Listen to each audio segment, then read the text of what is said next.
+1 പഠനം മുഴുവൻ അപേക്ഷകർക്കും seat നൽകണമെന്നാവശ്യപ്പെട്ട് MSF പ്രവർത്തകർ ശനിയാഴ്ച മലപ്പുറം RDD ഓഫീസിലേക്ക് മാർച്ച് നടത്തി.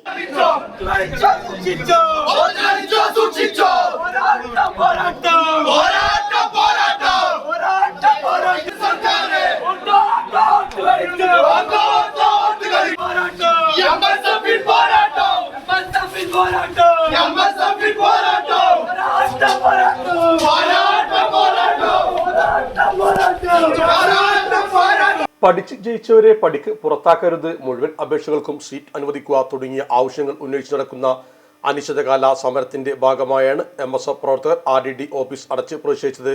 മലപ്പുറം ജില്ലയോടുള്ള ഇടത് സർക്കാർ അവഗണന അവസാനിപ്പിക്കുക, വിദ്യാർത്ഥികളുടെ അവകാശങ്ങൾ നിഷേധിക്കുന്ന ഇടതുപക്ഷ സർക്കാരിനെതിരായ അനിശ്ചിതകാല സമരത്തിന്റെ 4ാം ദിവസവും സമരക്കാരെ പോലീസ് അറസ്റ്റ് ചെയ്ത് നീക്കി.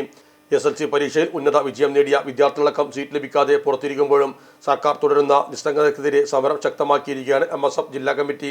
MSF ജില്ലാ പ്രസിഡന്റ് കബീർ മുതുപറമ്പ്, ജില്ലാ വിംഗ് കൺവീനർ മബ്രൂഖ് കോട്ടക്കൽ, വേങ്ങര മണ്ഡലം president NK Nishanth Cherur, general secretary Salman Kadampot, ഭാരവാഹികളായ ആബിദ് കുന്തള, PK മുബഷിർ, ആഷിഖ് കാവുങ്കൽ, സക്കീർ KP, ജാനിഷ് ബാബു എന്നിവരെ പോലീസ് അറസ്റ്റ് ചെയ്ത് നീക്കി. Sahara golden diamonds, Kottappadi, Malappuram. Phone 9744 912 916.